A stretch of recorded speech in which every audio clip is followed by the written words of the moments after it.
Where are we going? I'm waiting for the YouTube short side to start. There we go.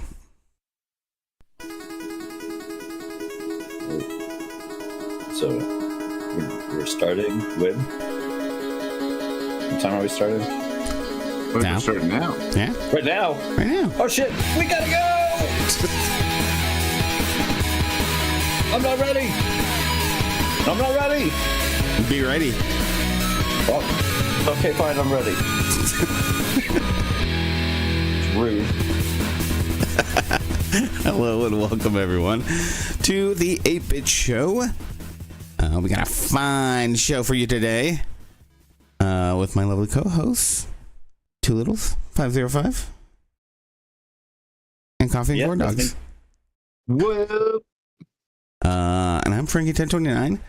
We are here to talk to your ear holes about video game news, video game happenings, our opinions, and other nerdy media, TV shows, movies, books, all of it. And you should care about our opinions You because should. they Because, are important. yeah, We have the best opinion. by far. I've been saying for years. Yeah, people come up to me all the time. Big guys, tough guys, big watery eyes, tears coming down their face, telling me how wonderful I am. It happens all the time. Really get tired of it after a while. That does sound exhausting.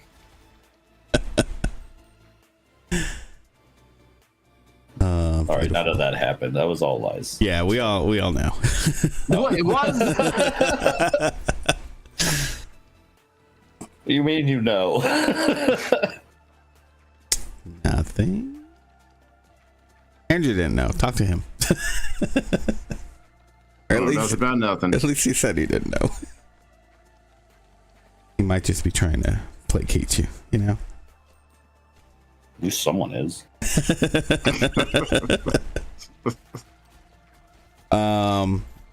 what a friend does. That's true. Yeah. Oh no. Yeah. No. I'm sorry. But it probably will happen again. Yeah, it makes sense. Yeah. How you guys been? Pretty good. Yeah, fine. Good. Good. Good. Anything new? Anything fantastic? Anything disappointing? Not really. Well, I don't know. I mean, just general disenfranchisement. Nothing new there, though. Yeah. I have increasing disenfranchisement with my company. And maybe one day soon I'll talk about it, but I don't know. It's one of those situations. Here, let me explain this. I think I'm okay to say this. They have recently decided that they're going to have us do on-call for a whole week at a time. And the part that I don't think that I could say about that, the pay will be extremely low for doing one whole week of on-call. So we'd be doing that. I mean, it'd be roughly the same amount of time that we do anyways, except it's you know 4 times a year, 3 or 4 times a year, just, you know, lumped into one big thing, which I don't care about. That seems fine. I'm okay with doing things like that and getting stuff out of the way, but the compensation for it seems very, very that. So Yeah. I'm not happy about seems that. like they want to pay less for more work. Yeah, and I don't want to say like more work, because what they're going to be like changing things that's supposed to take less off of us. But I don't know. We'd still have to like be ready to like respond to emergencies and whatnot, because that's the way that IT is. And like, Well, yeah, I mean, I've always understood that, like going into IT, like, yeah, you're going to be on call. Like very few places you could avoid that. Well, there's a sense of always kind of having that, right? But then like doing that for even less pay for more time. Yeah. Well, just having to do it back to back. Plan around that. Yeah. Yeah. No, and they're like, oh, you totally can. Like, you can go do whatever. I'm like, it doesn't sound like we can, because it sounds like you still want us to respond to emergencies. As quick as we possibly can. Yeah. Well, I mean, I guess that'll be... They're supposed to be, like, telling us, well, you know, the whole entirety of everything, I think, next week. Or this week, I should say. But, you know, all the fine details of what's expected of us, you know, how it's all going to work, all the changes that are coming. So we'll see. But the way it sounds, I'm not particularly enthused. Yeah. But, you know, Certainly you should be. at least I'm not getting replaced by AI at this point. That'll be next week's podcast. Yet.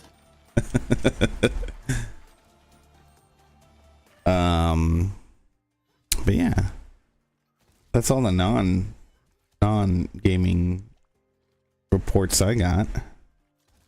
Let's head into the news. Okay.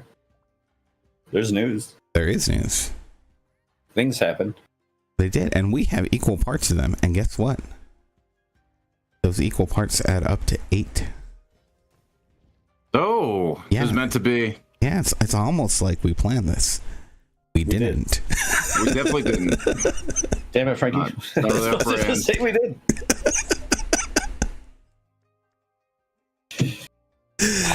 Ruined it. I'm sorry. We should have planned that. All part of our brilliance. Yeah. This whole segment was bland. All right. Shall I go first? Since you Yeah, go for it. since you usually do. Since you usually have way more news than I do. All right, let's start off with Claire Obscura. Expedition 33. I read this really interesting article over from Polygon, talking about how the Game Award nominations show that indie is still a meaningless term. Does seem Basically, to be a very loose term. yeah, we did kind of cover this a little bit. I mentioned my last week. disappointment a little bit that it was in there. Yeah, it's one of these things where it's like, where does that line actually lie? I mean, Not that it's included for Game of the Year. I totally think it should be included for that. It's just the indie one that I was like. yeah, But then again, we are talking about, like, I think an important thing to note, just besides that in general, is that we are talking about the Game Awards. yeah. We've talked about it almost every year, but the Game Awards are just like a popularity contest and Oh yeah, well that's what awards are, you know. not really an award. Like, if you want like more legit awards, you listen to like the BAFTAs, or like DICE Awards even has like a more stringent like judging process. Yeah.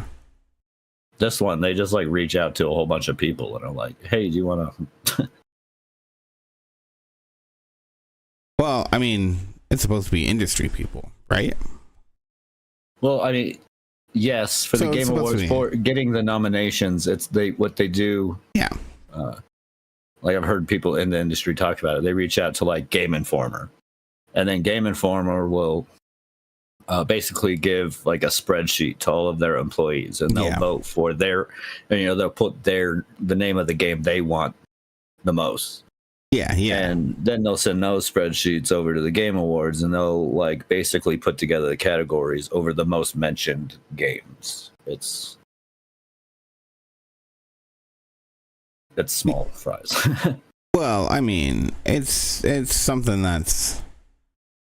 I mean, it's going to be an imperfect process either which way. The idea here, though, I think, is that this is it's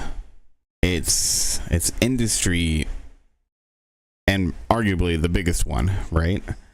But because it's industry based, it's like, yeah, so it's going to be by the developers for the well, I shouldn't say by developers, but by the industry for the industry, right? That's kind of, it's just a glorified show. It's a 3 hour long. That's how most awards. That's how most awards shows are. And then when it comes to the voting, that one's also the public one. Like, you can go vote. The only thing you don't have control over is the nominee. Yeah. Yeah, it's one of those things where it's like, like, it's just a fun thing, I mean, but I think it does bring up a point here though, like, where does indie actually lie?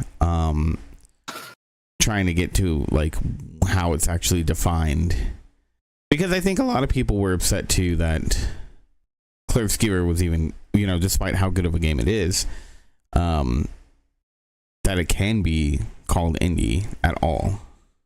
Well, yeah, I mean, there's a whole bunch of games. I think there's only like 2 games on the list that would qualify as independently like published and developed and put out there. Yeah. There's only 2 games. Other than that, like Devolver Digital and Clair Obscur, who has like a pretty big publishing partner. Like, yeah, it's blurring the lines a lot, I think, but don't take it too seriously. Yeah, that's true. And I think that's the thing, is that it's one of those blurred lines that I think it's like that's how it is. That's how it's going to be, and we're going to see more developers do that in time.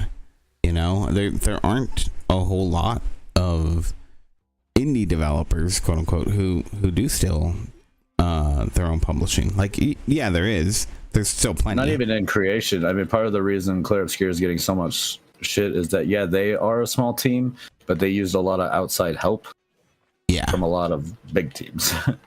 Yeah, and again, like, that's the other issue too, is it's like that's probably going to happen more and more. You see, I think, more of these developers that are these indie developers who are working on something that is probably, they were too ambitious to maybe take on themselves, and they have to turn to somebody else.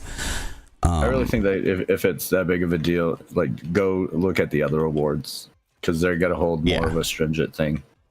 You're going to see a lot of difference, and some not being included in that. Like independent game for that category, for that game.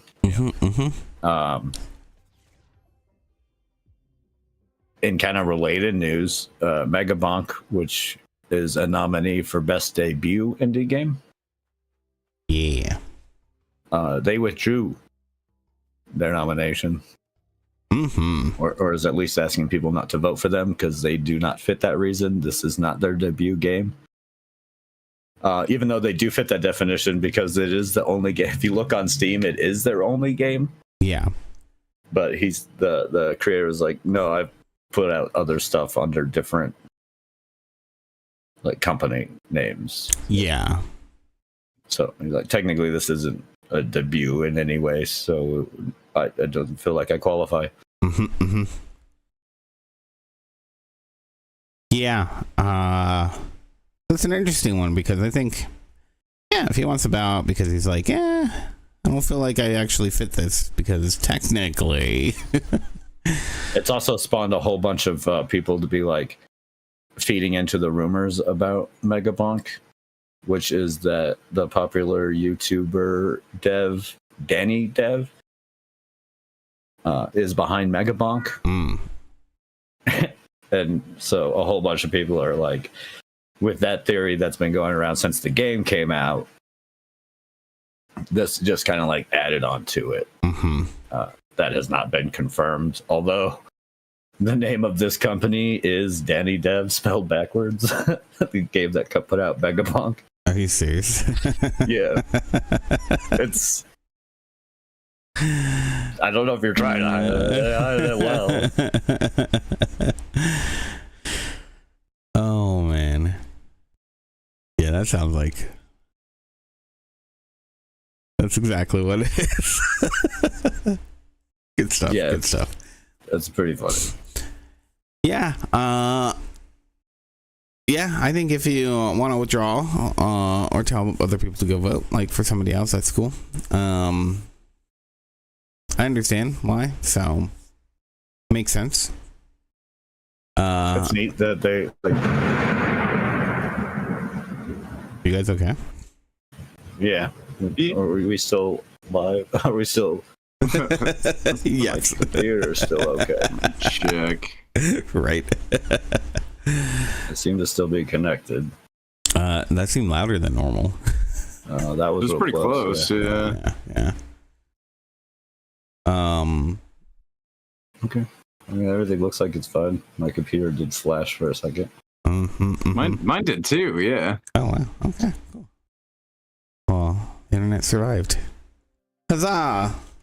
Yeah. If we go out, then you'll know why. Yep. Storm's coming.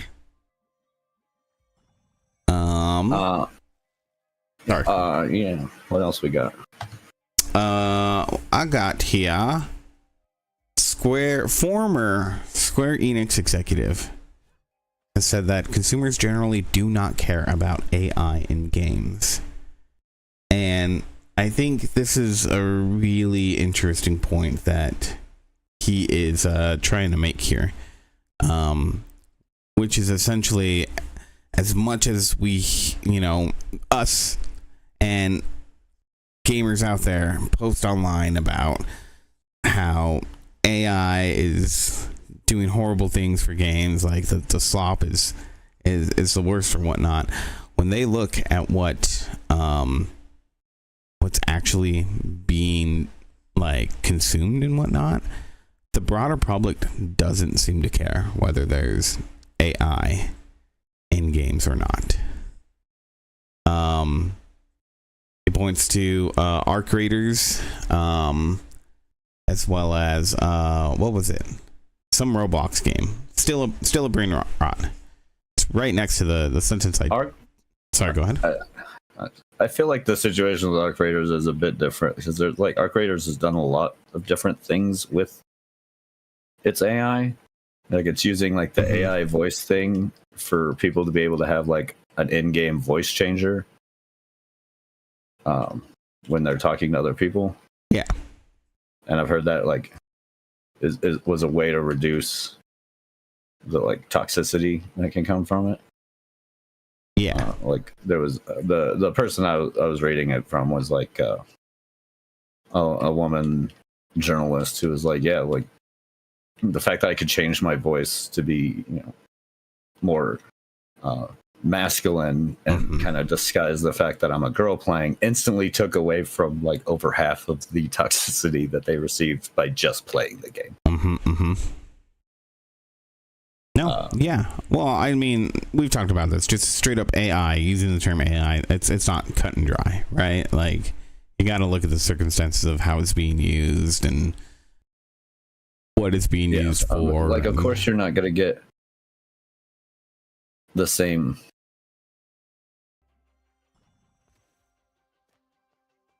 like response, Yeah. Well, still, the other game that he talks about, that still a brain rot.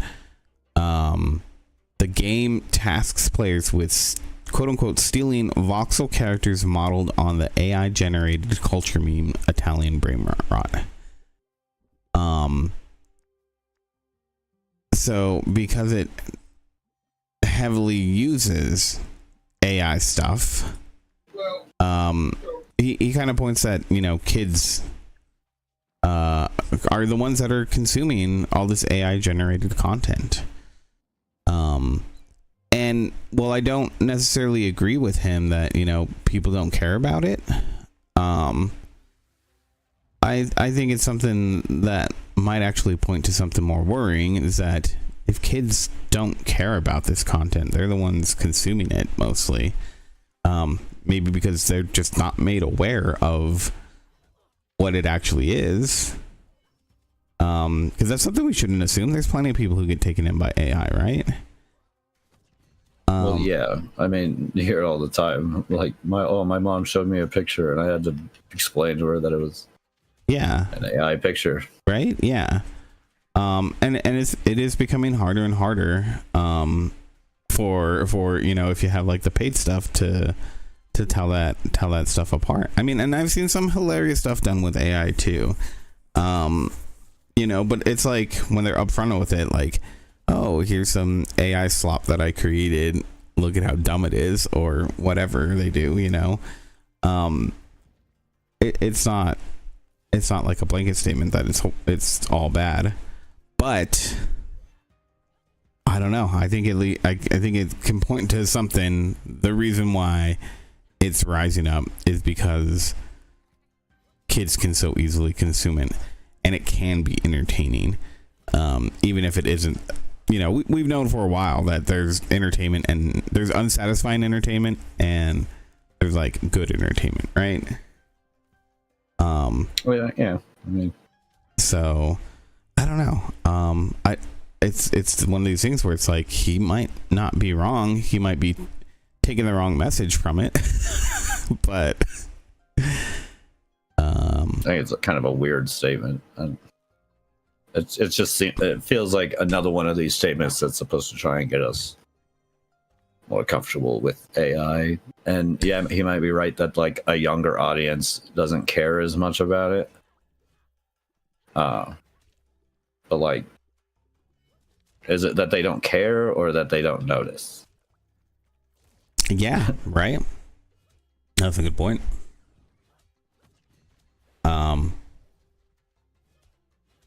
Yeah, no, I mean, I think his bottom point is like, AI's here. It's going to be more and more in your games. I mean, that's true. Yeah. And it's making money. So,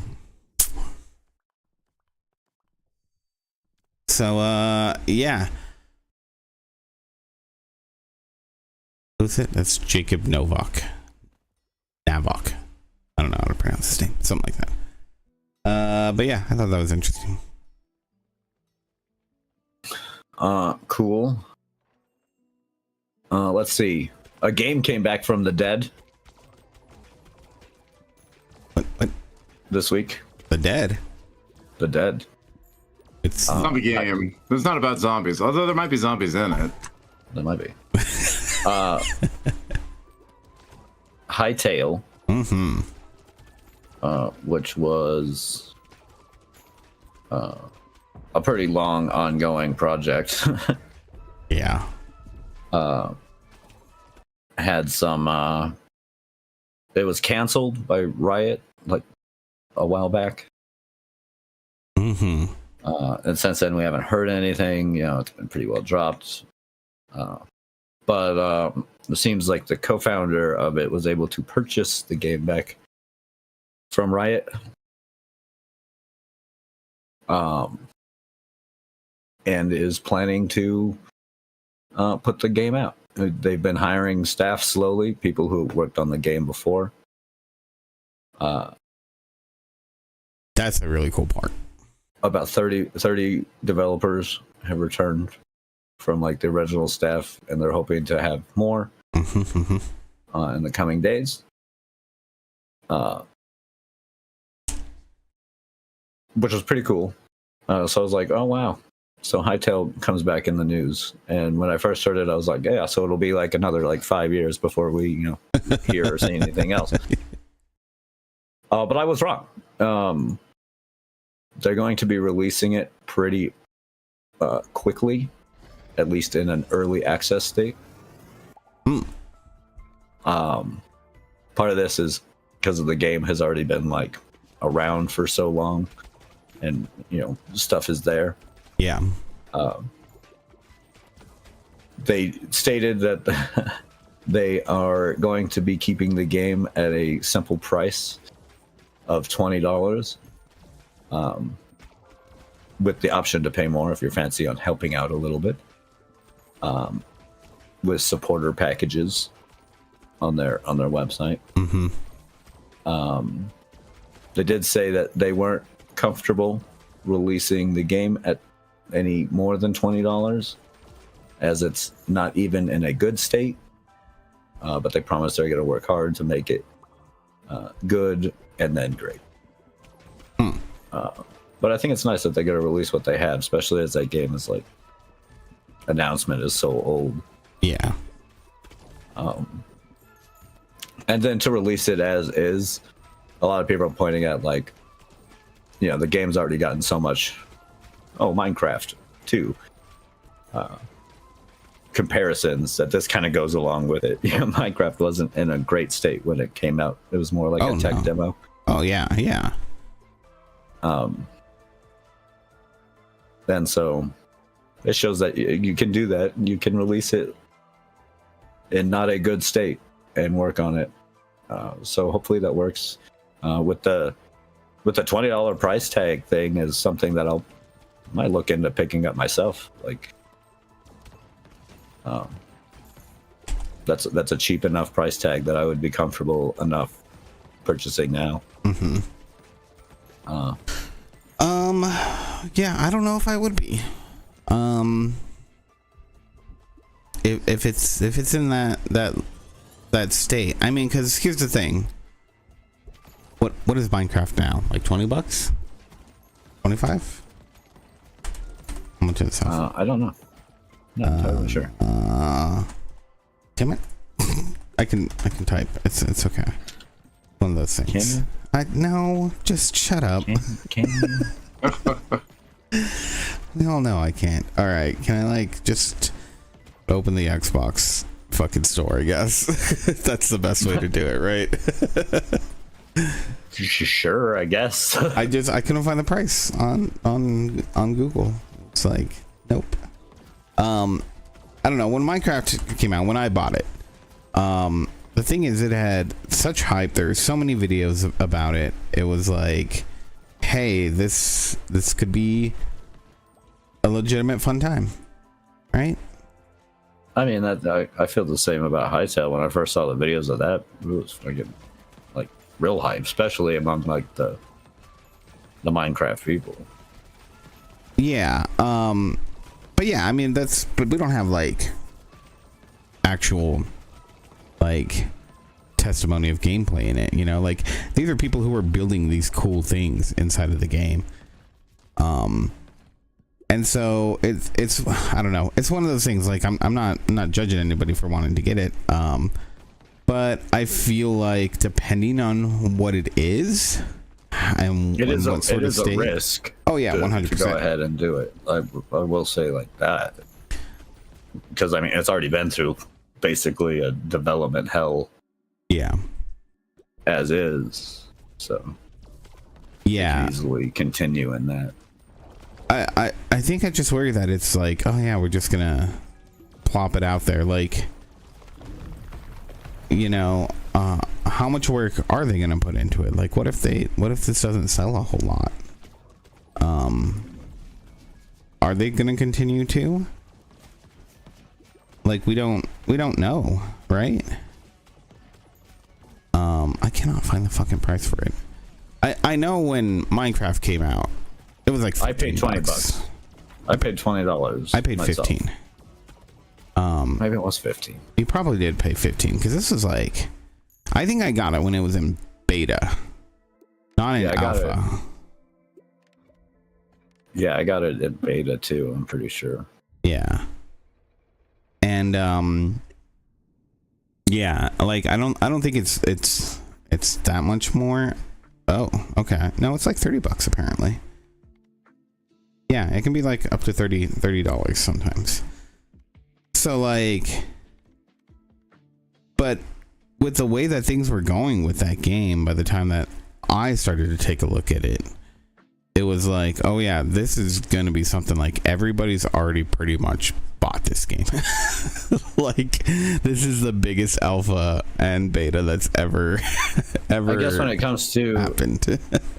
I guess when it comes to specifically Hytale is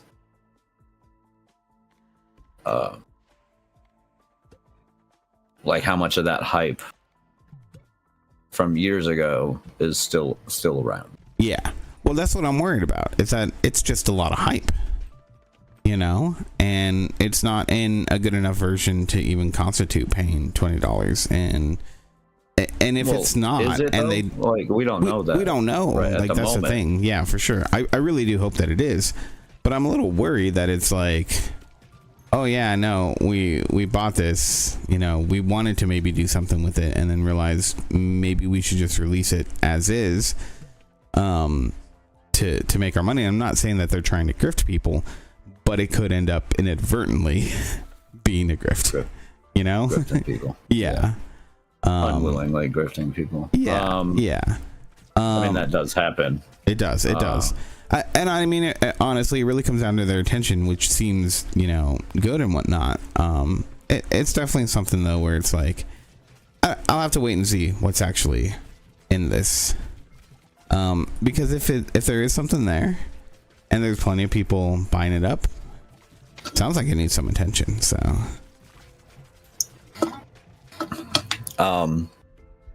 Yeah, I mean, I haven't seen any like snapshots or anything. yeah. Do they say the date? Or do they have a date?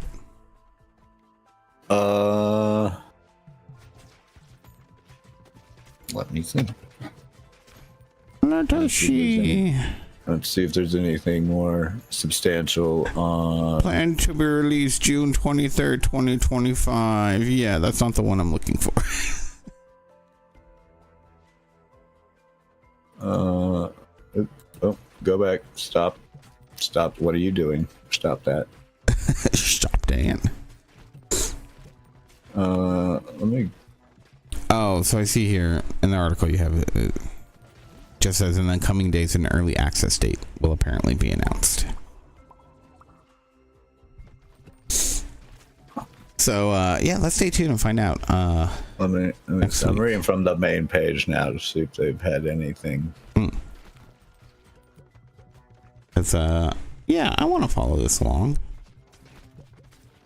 Yeah, it's still be the TLDR for them is early access date will be announced. Platforms will include Windows, Linux, and Mac. Yeah. With other platforms to follow. Did you see? I didn't put it in the news, but did you see? Was it Arc Raiders? Someone in Arc Raiders was saying that game devs who develop for Linux aren't serious about cheating. Yeah, I mean, kind of has a point. You are leaving it more open, but yeah. Early access state, expect bugs, rough edges, unbalanced content, and frequent updates that break things. Early access duration, expected to last a few years with no rush to getting to 1.0. Mm-hmm. Yeah, I mean, it sounds like they have good intentions here. Sounds like they want to do the right thing. Launch content, they hope to have for launch content, exploration mode, creative mode, and modding. At launch, mini games and adventure both come later. Dedicated teams for mini games. Ownership. They 100% own Hytale. Repurchased from Riot Games. I mean, I'm glad to see they have like this this whole, what's it called, plan. That's a lot less than we usually get, honestly. Available at launch. Run your own servers and create your own custom content. What's interesting here is that they probably spent a lot of money to get this IP, right? Back in their hands. Yeah. The funding was 10 years, personal funding commitment, no investors, no publisher. Mm-hmm. So they came up with the money for 10 years of a commitment, which means from this moment on, next 10 years is fully funded. They don't have to rely on anybody, which is a pretty solid base to start out on. That is actually a really solid base. All right, let's see what they can do. That's before sales of for this early access kind of. Yeah, because once the early access stuff comes in, then it's like, cool, maybe they can afford some extra stuff, you know? Some comforts. I mean, that adds more time and more for the game. Yeah. So it's a strong base to start out at. Well, maybe they can afford to $20. It's respectable that they don't want to charge more than that. It is. I think they could have definitely been like, maybe we should charge more because of the hype. I am still worried though, but all of that makes me feel a little more comfortable. So being worried is fair, you know. Being worried for the game is fair. Yeah, we should definitely follow this and check it out later. Oh yeah. What else you got? What else do I have? I had. Where is it? What the heck? Sure. Golden Joystick Awards. Do you want to talk about those? I have the winners. Oh, straight from Polygon. Okay. Who are our winners? So keep in mind, Golden Joysticks. This is all community based. Yeah. You know, everyone. I think all nominations, voting, all of that. This is like people's choice, basically. From what I understand. But yeah. So let's see.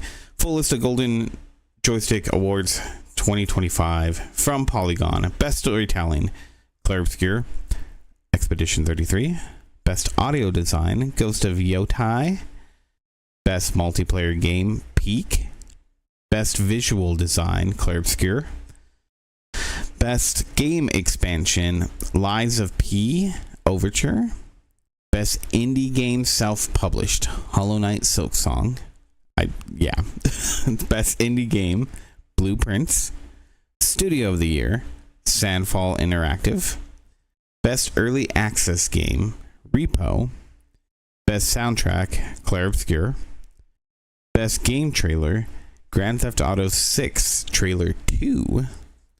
I don't like these categories, these still playing categories. Mobile goes to Pokemon Go, and console and PC goes to Minecraft, and that's how it'll always be for forever. So.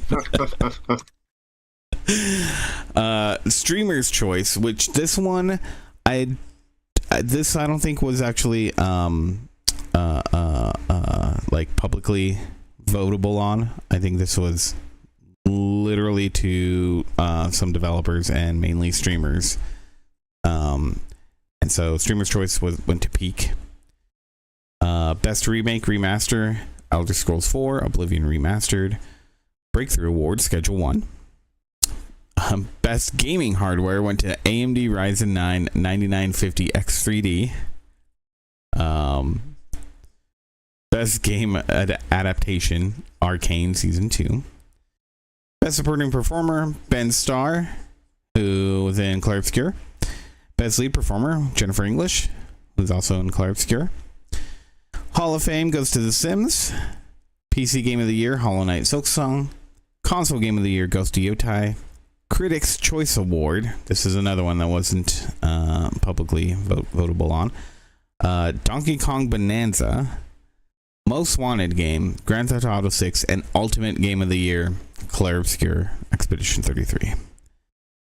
That makes sense.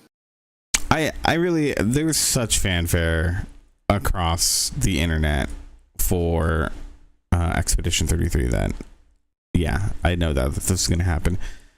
It's a good game. Like, to be fair on all of its criticisms and stuff, it's a game that definitely deserved to get the notoriety it has right now. Mm-hmm. Like, I agree. Between I didn't play a whole lot. Acting in the game, its mechanics of the game. I thought its creature design was a little lackluster, but that's just me. Mm-hmm.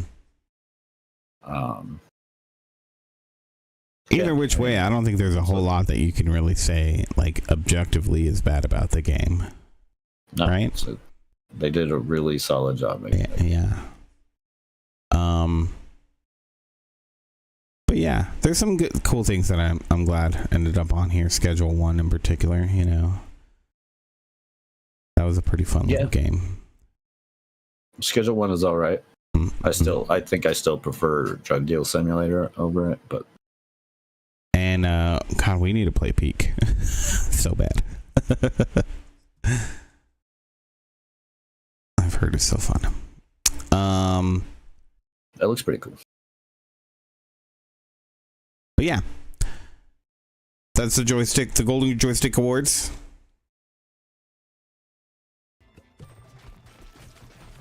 That's cool. Let's see. What else do I got? Ubisoft. Ubisoft was in the news. Again? Basically, it's just an update to last week when they said that they had delayed their financial report. Mm-hmm.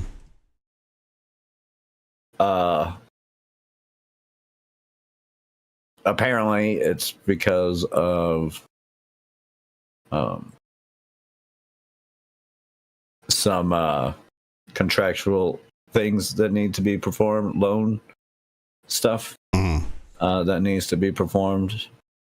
It isn't off of the lackluster sales of Shadows, which they said is actually overperforming for them. But this is as a result. This is basically coming because of the new studio Vantage and Tencent, the collaboration with Tencent and whatnot. It's just some financial stuff that needs to be worked out. They appointed a new panel of auditors that was approved at the annual general meeting in July.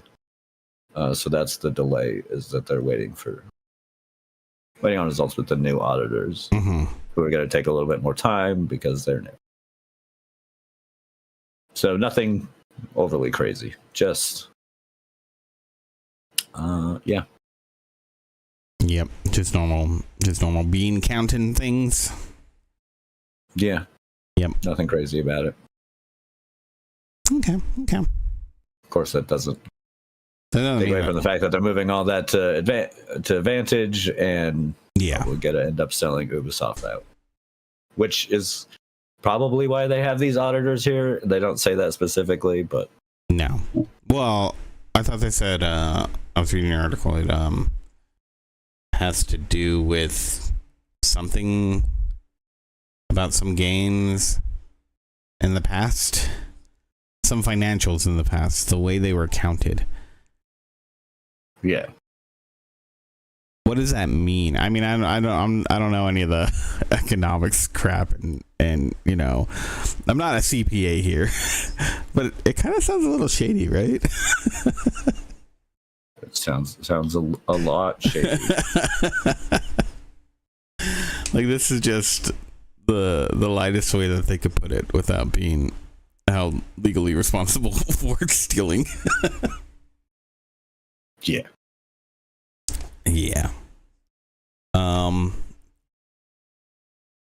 It's just a joke. Allegedly. They allegedly stole. Allegedly. Yeah. Allegedly, Ubisoft was scumbags.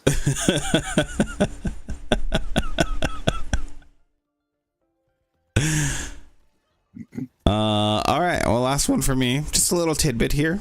I'm actually surprised you didn't want to put this on here. Resident Evil Requiem producer has teased that characters, quote, involved in the Raccoon City incident are going to be in the game. I love the tag from IGN. It's Leon to live with it. We'll see. Right? We'll see. Like, yes, I'm hyped for the new Resident Evil. Always will be. I love my Resident Evil games. So I typically try and avoid things like that. I don't want to know what they're releasing about the story, so that's why I didn't even mention it. I ignored like pretty much if it says Resident Evil Requiem, I don't pay attention from that moment on. Well, I think it's interesting that they. I mean, I guess they kind of have to. I'm not really surprised, honestly, right? But I think it's interesting that they are coming out with it, and the fact that they're not saying who it is. I think they should keep it that way for sure. But yeah. Don't worry, I do the same when it comes to like the remake side too, because there's been a lot of like hubbub over them. Yeah. Possibly remaking Code Veronica. And I'm just like blah blah blah blah blah blah. I don't want to believe any of this until I see it. Yeah, that's when you gotta stick your head in the sand. Just because you don't need to be overhyped for something that might not be coming. I've only like wanted that remake since they started remakes, so I'm not. Yep. I'm not gonna hype myself up for it to never happen. Yeah, exactly. For them to be like, "Oh, our next remake, Resident Evil 5," or they just skip that and do 6 because everybody wants a remake of that game. They do? It was terrible. I kind of liked 5.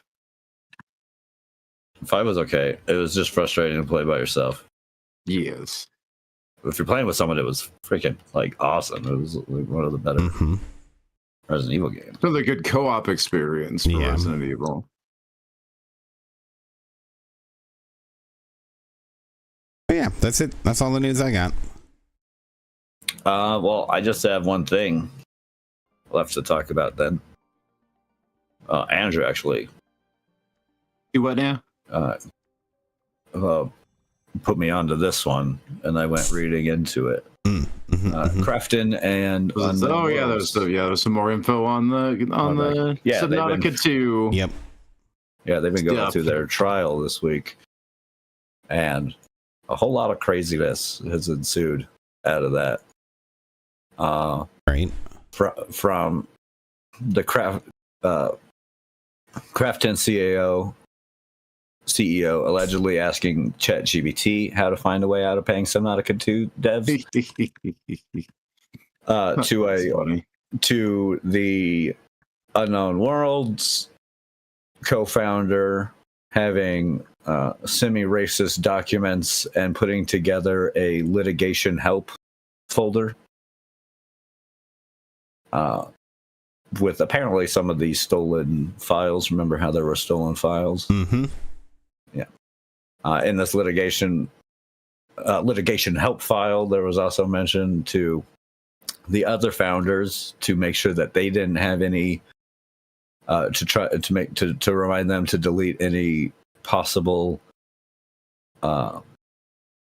incriminating things from their ChatGPT. Yep, which is hilarious. I love it that a bunch of CEOs are using ChatGPT like it's so dumb. Dumb. But just a whole bunch of craziness. This was I think the pre-trial phase. Yeah, I don't know. I didn't notice that. Court. Let me see. I remember reading it somewhere in here this morning.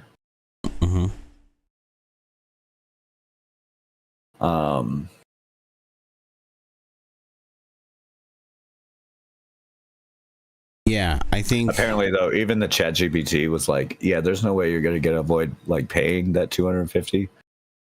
Because even if you fired them for like legitimate things, they wouldn't get the 250 mil, but like the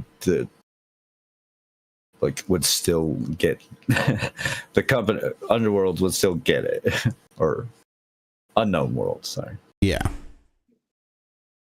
Oh yeah.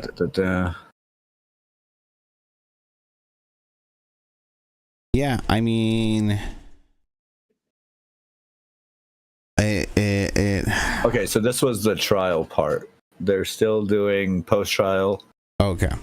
and the post-trial argument has been set for January 9th.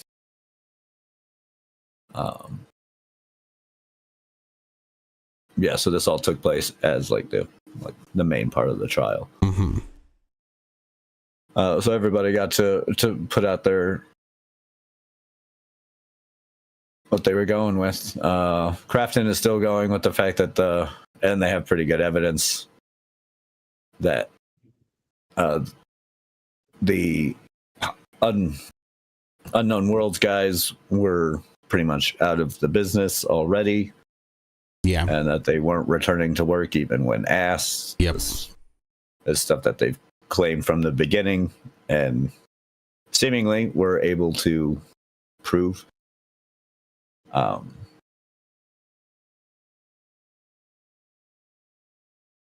still think Crafton's probably going to come out on top. It doesn't look good. No. Well, this that is the one. Crafton CEO was looking up ways beforehand, but the evidence that they've showed that the Unknown World CEOs that they did fire deserve to get fired is pretty surmountable. Like, they're probably still going to have to pay that money, but I don't know if those guys are going to get their jobs back. Wait, well, so here's the thing. Like, when I was reading this, it was really late last night. So, is it what's true that the Crafton CEO did look up that ChatGPT stuff, or is that what's alleged inside the document? That's what's alleged. That's what's alleged inside the litigation help document, which documents that Charlie Cleveland, of the co-founder of Unknown Worlds, had compiled. Yeah, along with he said that wasn't his words; that was other people's words. He just wrote down the notes for. Yes, he was consulting with another Max McGuire and Ted Gill, right? Those are the other guys who are being accused. No, yeah. He was having a conversation with former Nexion CEO Owen Mahoney and another confidant and other confidants. And that's where all the racist terms and everything that was just put up in that file, including the ChatGPT thing, does come from these other people that he wrote down what they were saying as like a transcription. Yeah. Although there's some pretty Korean racist things. Very racist things. Including calling Korea, saying that they are the Joe Pesci of countries. Yeah. Which is charming until they're incredibly nasty. Yeah. And insinuating that male Koreans are biologically less emotional. Mm-hmm. There's some weird stuff in there. Yeah. Yeah, there's a bunch of craziness. Okay. So what they're trying to say though is that Crafton says that the document was put together before Cleveland was terminated, showing a genuine interest. Yep. And showing no genuine interest in working on Subnautica 2 or leading Unknown Worlds. Mm-hmm. The plaintiffs asking to be. This was a quote from the Crafton side. Plaintiffs asking to be restored to jobs that they were not doing. Says they had no interest in doing and have previously declined requests that they come back and do those jobs. We look forward to receiving a decision. What they made incredible progress in the past few months, and we're excited to share all that with Subnautica fans. Yeah, what they're basically saying here is that these people they're not just lying about what they may have said in the past, but that they're also operating pretty much here in bad faith. You know, that they're want to continue working or whatever. That was never exhibited before. Yeah, that's what they kind of proved by the folder. Like, yeah. You were trying to get out of this. And I don't know if that necessarily says that, but it's definitely gives a lot of credence to it. No, and also on the opposite side, why is the CEO of Krafton putting together Project, in quotations, Project X, and asking ChatGPT to find a way out of paying Subnautica? Obviously, they didn't find a way to not do that. But the fact that they were looking at that, like I said in the beginning, it's but that's the thing, it's is just that all these shitty people like going up against each other to try and not pay millions. But here's the interesting thing, is that you can kind of point to this document as like, look at how these people came together to kind of conspire to do something that they knew that was wrong. If you just put to the side all the ChatGPT stuff, if their character is bad enough that we can't trust them, how can anybody trust that what they're saying about Krafton using ChatGPT to try to wriggle out of paying people? How can that be a thing? That they apparently got out of the files that they stole while they went ahead and reminded the other two defendants to erase their possibly incriminating ChatGPTs. Yeah, this is all. It's all. Why are you guys asking for incriminating help in ChatGPT? That's dumb. You dumbass CEO motherfuckers. Both sides, you idiots. That's like, God, who was it? I don't remember that politician who, what was it? Said she got like beat up or something for being MAGA. And like they go and find out like, oh yeah, the restraints that were used on her, she bought the exact same. Oh, that kind. that was real recent. Yeah. It wasn't a politician. Like, it was just near me. Yeah, it was just some lady. Exactly. It was just some lady who wanted. No, it was just some lady who wanted to spread that like left hate. Yeah. And yeah, how about don't search the things that you're gonna do online? Yeah, she went and found a professional scarification. Yeah, to do that's exactly what she said, and then also on her partner's phone looked up zip ties near me, and they found those zip ties in her car. Yeah, if you're gonna do crimes, we have so many true crime podcasts and TV shows that you would think that you would be able to at least do the most basic bits. Yeah. Yeah. Holy crap. And it's the same. The CEO thing, the ChatGPT thing is like the same as that. Like, yeah, what are you it's 100% the same. 100%. And here's the thing. Even if you delete this, like what I'm interested to see is if they can and will be able to subpoena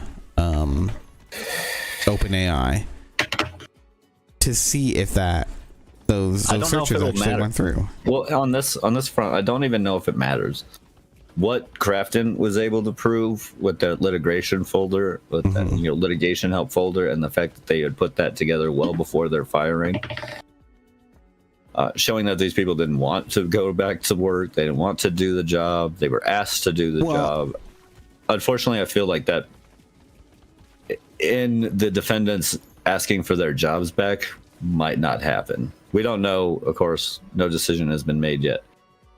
But what I kind of hope happens is that the CEOs don't get their jobs back, but the $250 million does still need to be paid out to the studio, which will then go to help give the bonuses that the devs truly did earn. Well, okay, so I think that's my hope, at least. I think what's interesting here is if you can show that that the ChatGPT stuff did actually happen, then that lends credence to the fact that they knew about it, and because they knew about it, and these people weren't happy with it. Maybe that's why they were acting the way that they were at the time. But it doesn't necessarily, like, yeah, they were probably upset, right? You can argue, their you defense can on it argue was- a lot more.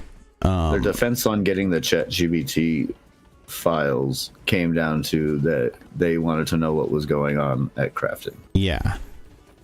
So If they're trying to, like, you know, hold out on your bonuses and stuff, you might Right. want to know. yeah, exactly. So I don't know. I think there's a lot to be said for this fight. It just comes down to a trial of, like, just the worst people. Yeah. Like, this trial, like, proved it too, with all of the ChatGPT, both of them looking at ways to get out of their commitments well beforehand. Mm-hmm. Like, seemingly both of them were doing this. I'm like, Right. Either way.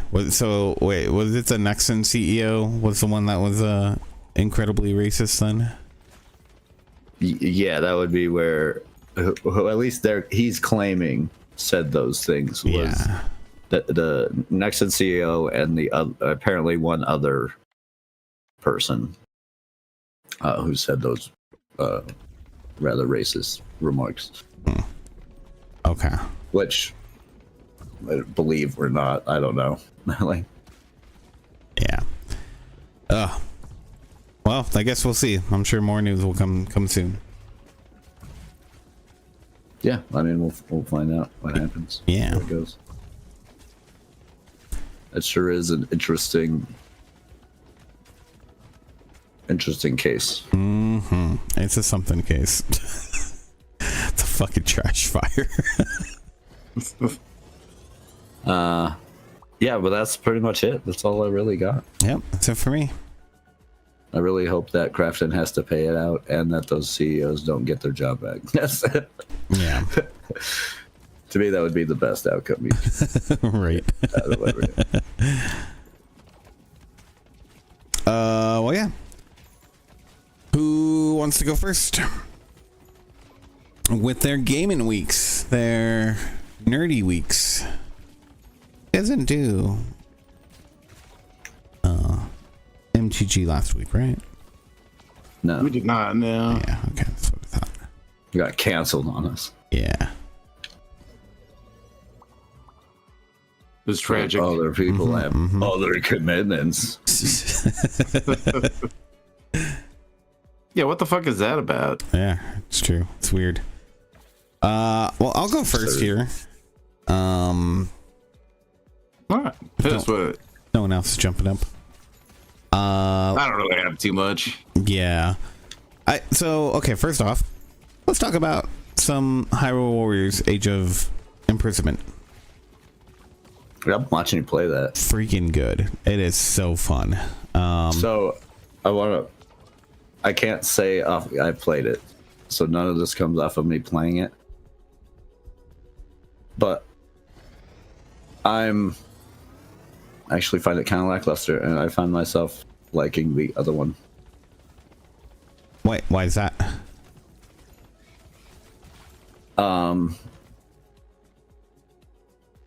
I think it's cool that they're doing a part of the timeline story. Mm-hmm. I think that's neat. But the first one, going off base, allowed them to have, like, I've got 5 links and or 5 different links that I can play as, and Mr. Tingle if I want to. It allowed them to have like more characters and more fun with the whole idea. And I felt it like left it to have more, like just more in general than this one. Yeah, I don't feel that way. I feel like the new characters that they've introduced, everything that's been in there, they're giving a really good sense of differentiation between the characters. And the only real difference is that the characters themselves are more rooted into the story. Well, it's just not. It doesn't seem like there's as many characters. I mean, there isn't like a crazy amount, but there's still a good amount of characters. And they're all really fun. That's my point. Is that there's not nearly as many. There's not as many characters. Therefore, not as many like stages that they can go do. like I don't know if that one I haven't seen. Like I've watched you play and stuff, but like the first one had all those like classic maps. Yeah. That each square was a different fight and stuff. Yeah. I haven't seen any of that on there. I don't know if there is any of that. I mean, I don't know what's unlockable. I don't know what there is in the totality of this. So you're right in that aspect. I'm not sure. I'm interested to see what's going to come of it.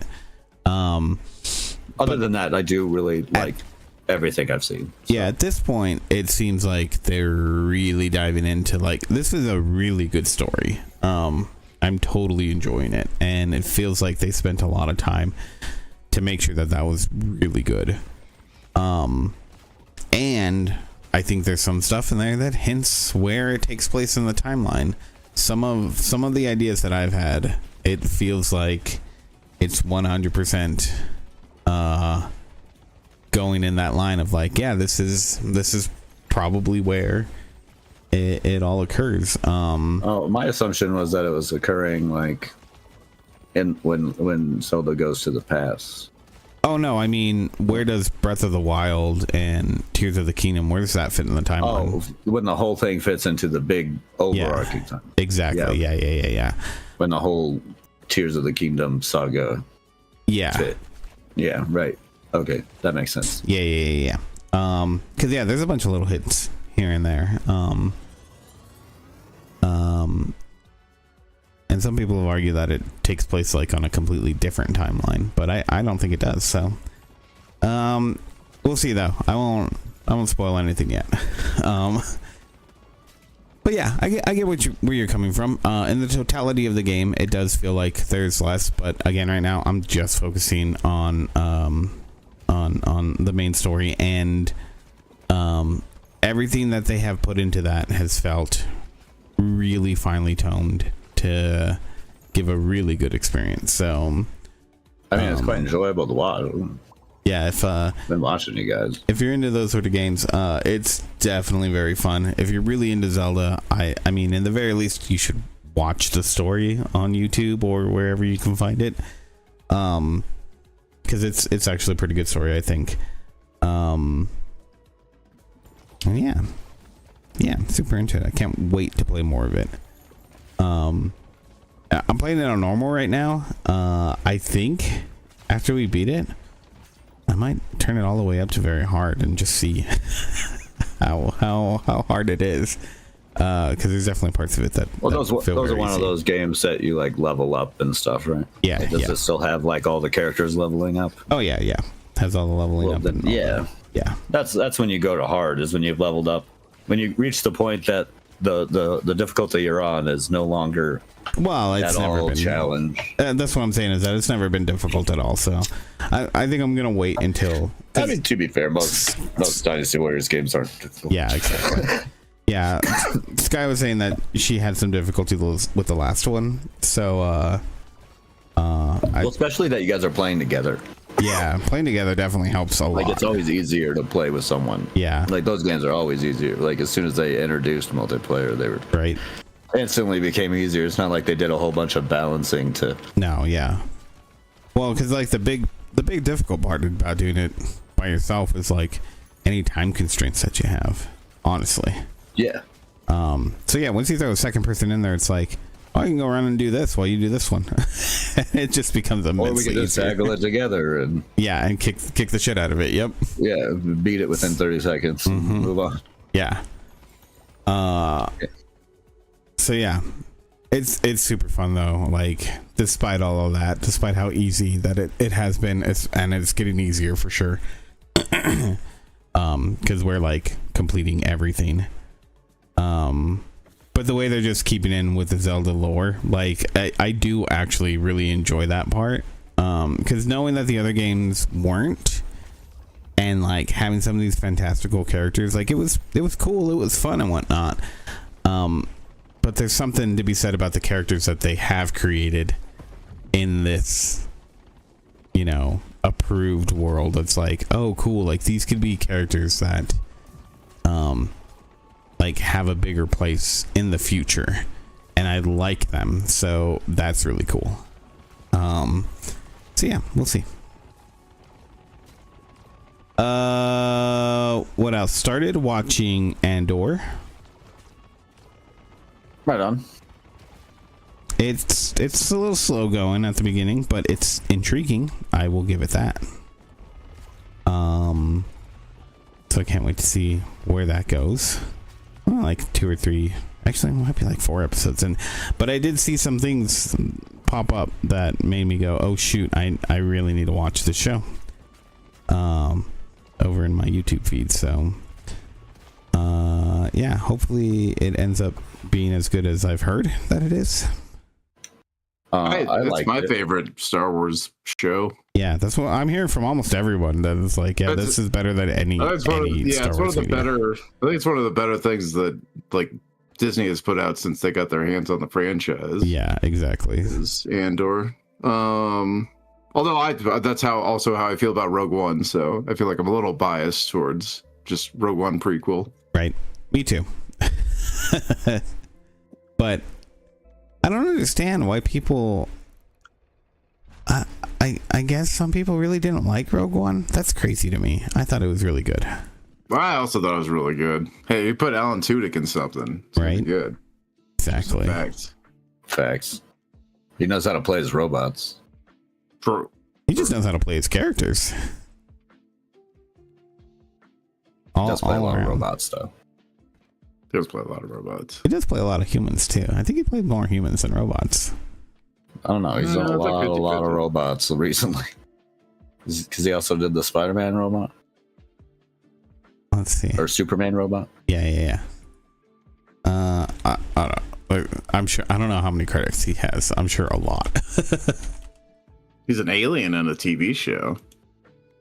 He is an alien in a TV show. So too. Well then. He's got range. Yeah, he has range. That's the point. Is he's an incredible actor. Tucker and Dale. Oh, and he's an I love Need that I movie. say more? he's an animal. I'm assuming because he's in Zootopia.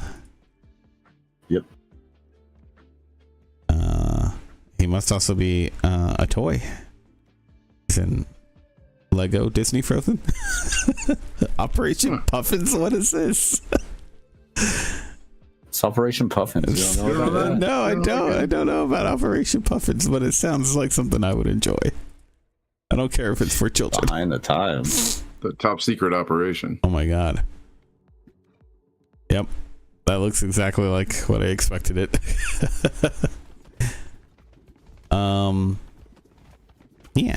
Yeah.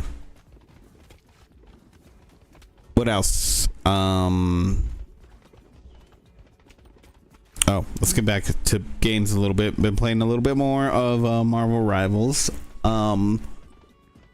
And I'm finding the new changes very interesting. They're really fun though. Overall, I don't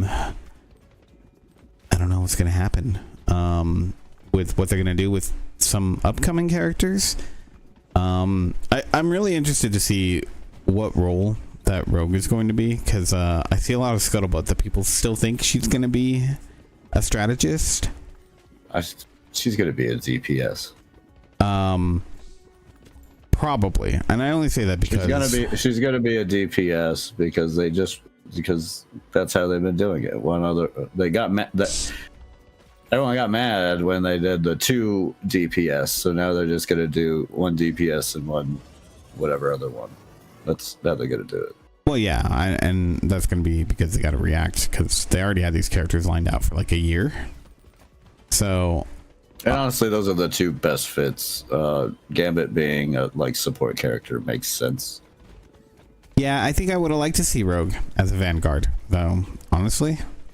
The only think reason I it'd be don't cool. think she's I think going it'd to be is because cool of if- Angela. If they don't do her as if they do her as a Vanguard, which means that they went ahead and did a strategist in Vanguard, I'll be impressed. Yeah. Yeah, don't but I see it don't. happening, No, but- I don't think it's going to happen. I'm pretty sure she's going to be DPS. But some of her, I should say, that said, there are some leaks about what her, like the names of her powers. And it sounds like she there's like a weird way that some people have justified that she still could be a strategist. And if that's true, I feel like it's going to be very much she's going to be another like healer that's not really a healer. Like that's the thing, like Gambit, he can do a lot of damage, but he doesn't have to just do that. He can do a lot of healing too. He's kind of either or. But I feel like Ultron, right? Ultron, he has crap for healing, but he's pretty powerful. So he's really just a DPS player in cosplay. And I feel like that would be the same sort of thing if Rogue was put into the strategist. Like, even if she's announced as that, I don't think she's really gonna be. So that said, though, still having a lot of fun. I think it's a really, really good season. The changes that they made, like, the game just feels like punchier, and I think because of that, I think it's definitely true that there's a lot more toxic people that are back, because oh my god, chats have been crazy and I hate the people in them. So yeah, I felt like it was kind of letting up over the last few months. Like, it wasn't as toxic of a place, but Jesus, this season has been pretty bad. Yeah, but they proved you wrong. They're all back. They said, "Hold my beer." Yeah, they're like, we need to try to make money. How do we make this game good? Oh, I guess we did make it better. And everyone was like, all right, time to ruin the community. Time to be complete shitbags. Mm-hmm. It was me. It was all me. Fucking knew it. You're all those people. The whole time. I'm all of You're them. running I got like 30 alt accounts. I just run around and do totally toxic shit on. I fucking knew What I'm it. using that AI voice changer for, so people think I'm different people on there being a douchebag. Mm-hmm, mm-hmm. Clever. I knew it the whole time. Let's see. Other than that, doing some more Buffy. Almost done with the season with what's her name? The God Lady? Willow. No. Oh my God, what's her name? Allison Hannigan. No.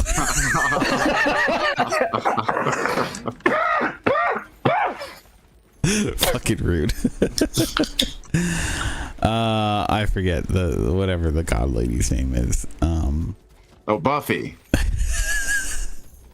The titular character. No. Vampire Slayer. No. Glory.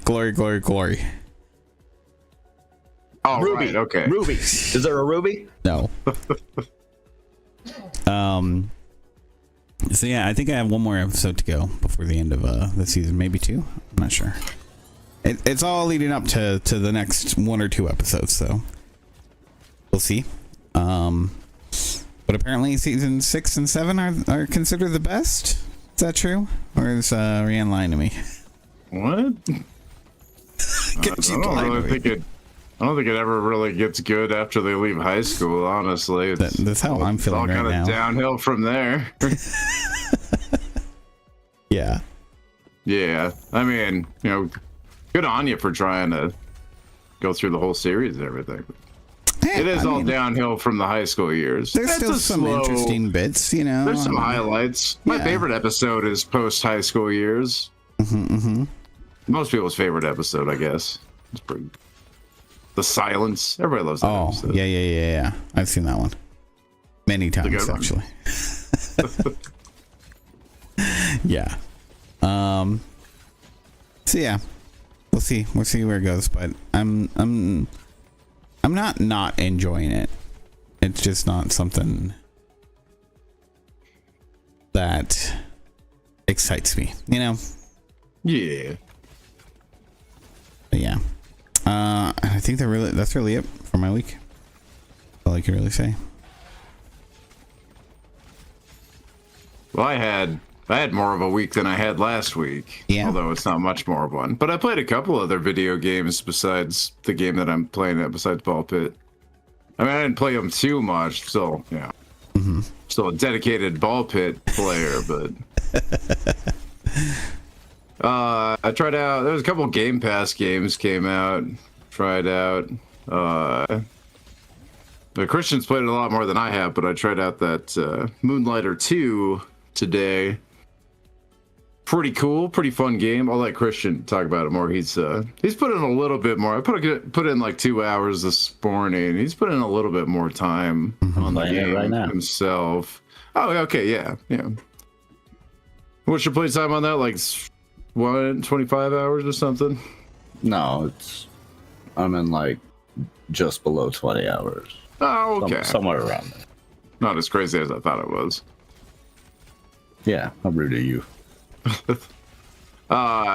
Pretty fun. I like it better than the first one. It feels like a proper sequel. Like they stepped everything up from the first one. That was enjoyable. And tried out some kind of Vampire Survivors game. I don't even remember the name of it. Let me check. But Monsters Are Coming Rockin' Road. I think I saw like Bladdercat play it one time. But another Game Pass game. It's a lot like Vampire Survivors, but you also have to build a like city that rolls along the map with you. An interesting mechanic on top of it. I thought about playing that today, but then I thought, well, Ball Pit though.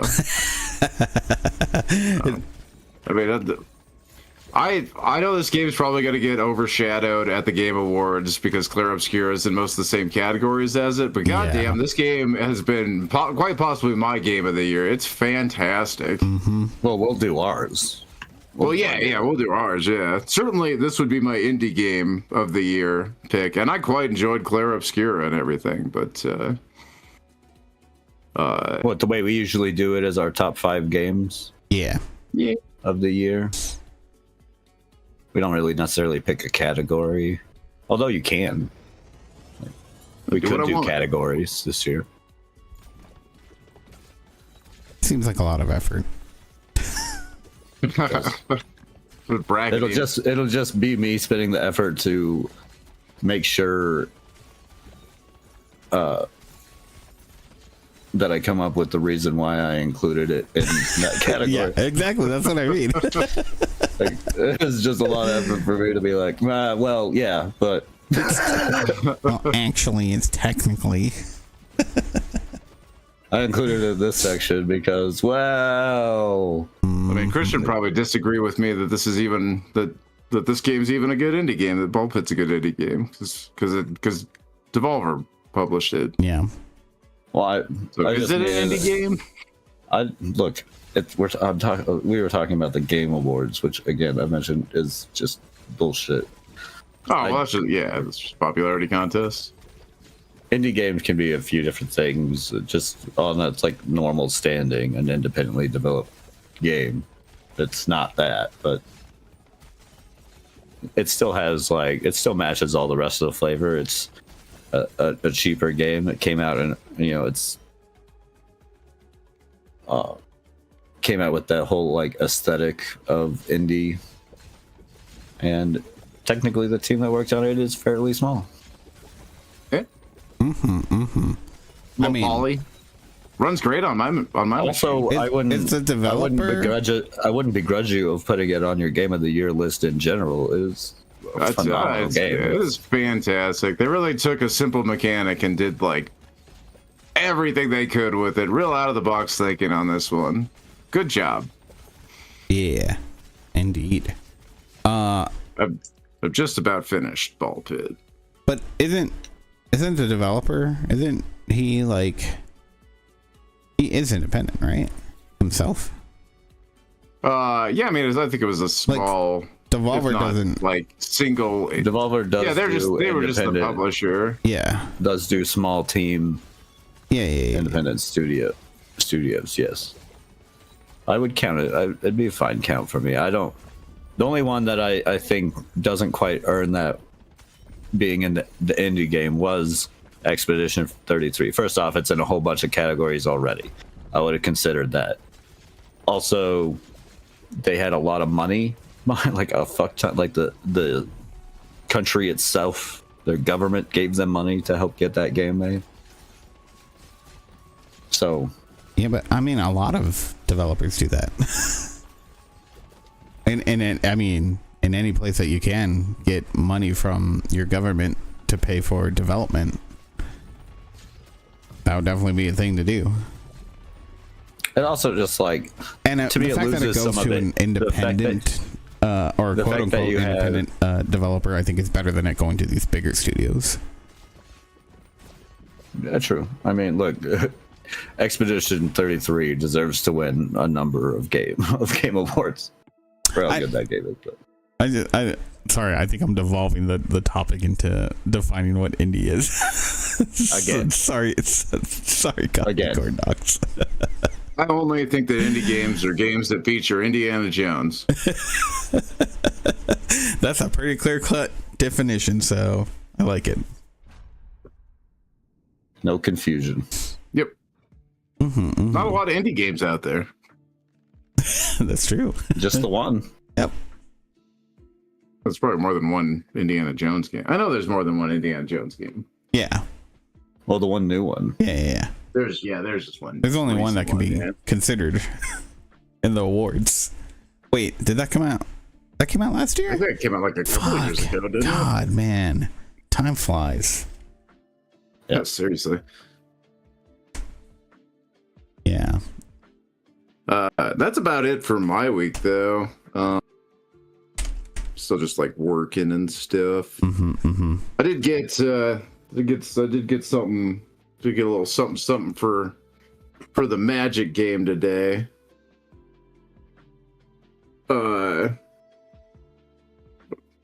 Stay tuned for that. Well, I mean, I guess we're not gonna like broadcast or anything. You guys can. I guess we could. It's a set up a lot. Yeah. We should consider that though. That wouldn't be bad content. I like watching people play Magic games. Anything else for you? Nah, that's it. That's my week. Indiana Jones was released December 9th, 2024.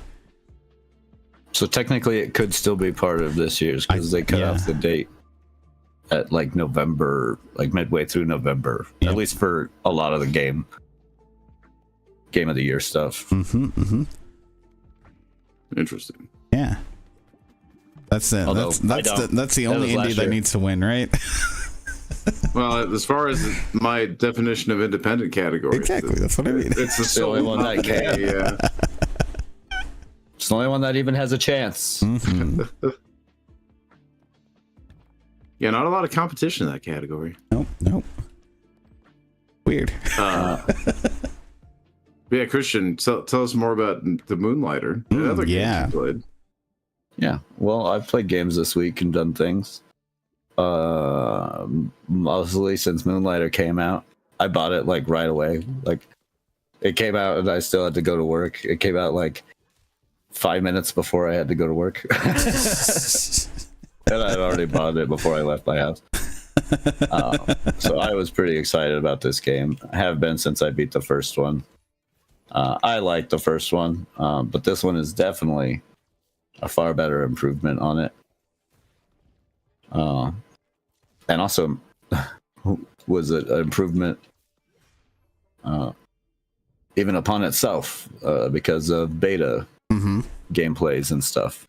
Apparently they weren't going to do the whole inventory little like challenge thing that they got that was common in the first one, where like you could accidentally destroy artifacts and stuff like that. And they do different stuff. You can kind of see on my screen right now, I got like a couple different choices. Yeah. And they do different things, like increase the quality given by shock by 1 for each overcharged relic in the backpack. So if I like took that,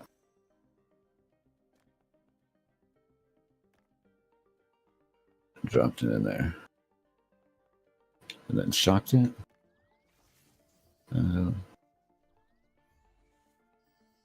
Yeah, did some stuff. Yeah. They added like quality of items, the little like star numbers, which makes it a little bit more interesting, and you can get like different rarity of items with different qualities. And then you get these deluxe items that have like a high quality and are often favored in your store, as the other part of this game is a store.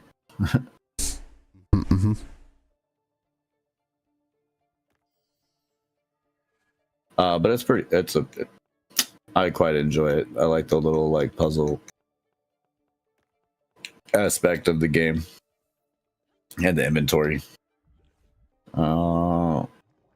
Let's see what else. I have played a lot of Ball Pit. I'm pretty close to getting to the last stage of that one. Nice. I need to work on it. I beat the first, or did the first mission for the Scooby-Doo DLC for House Flipper 2. Oh, nice. I just finished the first mission of that, which was super fun. There was like when you first get there and stuff, the house is all spooky and there's a bunch of spooky trees you got to get rid of and whatnot, right? Yeah. But there's like ghost noises happening throughout the house, and as you explore the house and stuff, you find out there's an attic and there's like a tape recorder doing the noises. Nice. That's pretty good. In your classic, Scooby-Doo fashion. I approve of that. Yeah, I did too. Yeah, I thought it was really good. So that was fun. Did that. What else?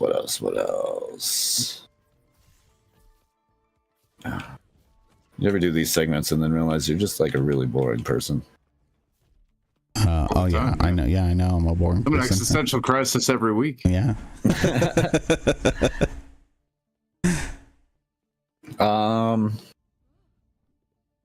Yeah, I didn't really play much else besides these games. Okay. I keep meaning to pop back on No Man's Sky. Yeah. But these other games keep taking up my time. And then I didn't even see your message Friday night about Rivals because I was too busy thinking about playing this Moonlighter game. I know you were playing it. What I messaged you. Yeah, but I was also thinking about playing. That's probably true. Yeah. Fair enough.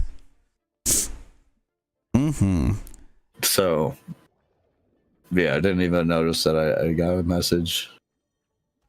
That's okay. Completely oblivious to that. Might do something tonight. I don't know. We'll see when I get back home. Yeah. And when you guys leave. Yeah, which will be when I get home. It'll be like time for my bedtime. Yeah. Especially this week. We got like a 3-day weekend. Or I only got like 3 days I have to work this week. Yep. Before I'm off for Thursday, Friday, and Saturday, Sunday. This week's gonna be so busy. Oh fuck. Everybody wanting to get their shit done before fucking the long holiday. That's how it goes for IT. Yeah, that makes sense. We like slow down pretty drastically. Yeah. The only reason my boss gets anything is because we like he does like a Thanksgiving thing. He does like a Thanksgiving meals that people can order.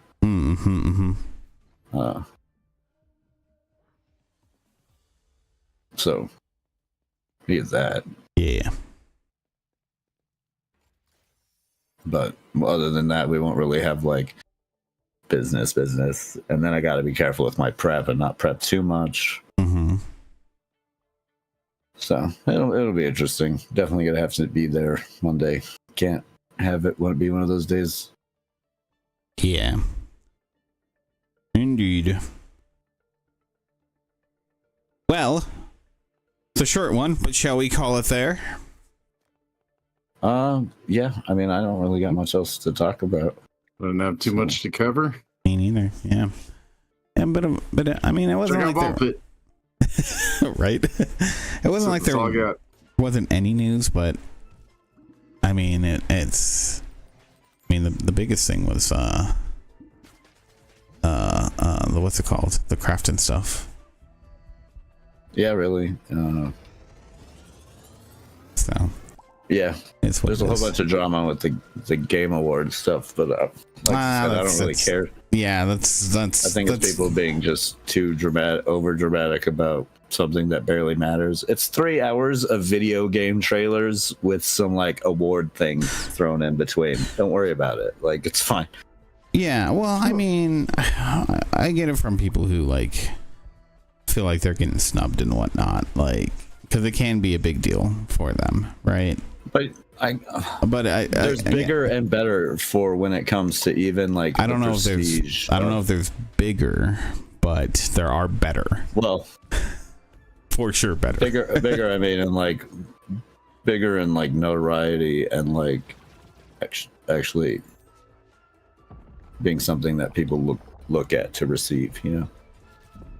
Well, no, I think okay, a lot of people. You won a Game Awards award, but everyone in the industry knows that that's not. Well, I mean, everyone in this industry, yeah, but public at large, the filthy casuals. Okay, but I don't think that's but I don't think that's making any sales for them. I guess being on there. Yeah, I think help, I think it does. I think that's why it impacts people, or at least why there's a perception.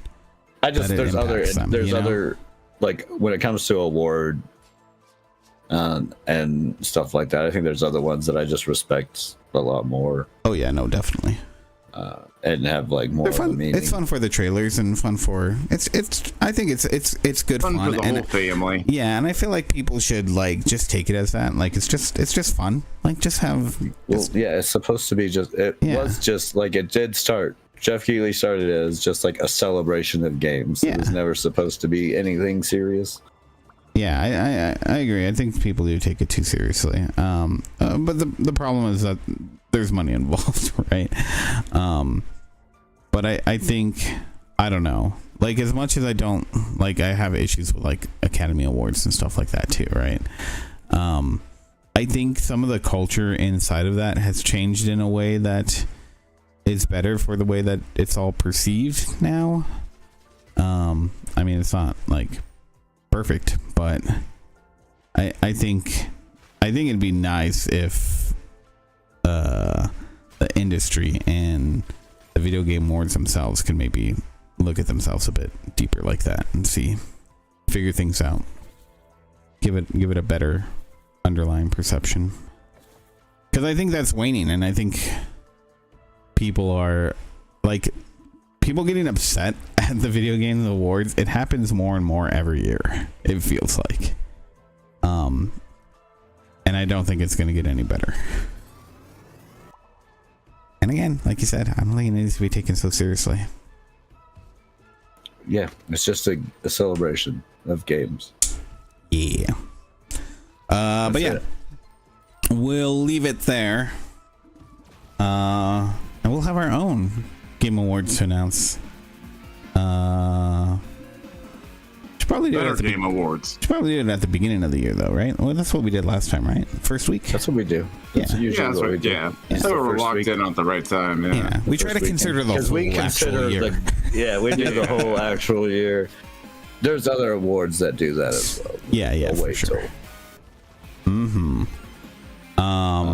So yeah, thank you everyone for tuning in this week. We're happy to talk at you. Of course, you can always comment, but definitely subscribe. Like, if you hated all it, those other things. If you really hated it, then you need to comment how much give us you some hated feedback. it. Yeah, exactly. If you liked it, you can hit the like button. I mean, if you want to comment, tell us why you liked it. If you hated it, you should really comment about how much you hate it. Yeah. How can we change if we don't know? Yeah, exactly. Yeah. We don't know what we suck at.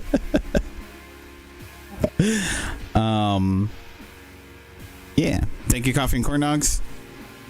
Thank you, Two Littles. You're welcome. Thank you for having me. Yeah. And you can catch us on the YouTube, the Twitch, our website, classicgamerbrain.com. You can also join in on the Discord, which you can get at discord.classicgamerbrain.com. Thank you again, everyone, for joining us. We love you all. See you next time. Bye-bye. Bye. Bye.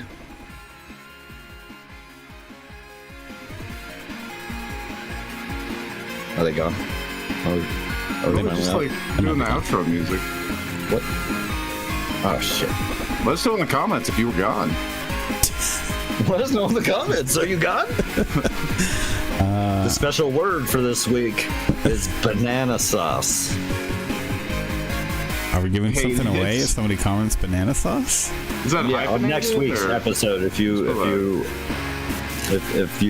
type in banana sauce, We'll all do be something. confused. That'll be something. It'll be something We special won't too. remember Ooh, because boy. we're old. What the fuck is banana sauce? Why did someone comment banana sauce? I'll probably get mad about it. Rant about it next weekend. Get off my lawn! Pranksters.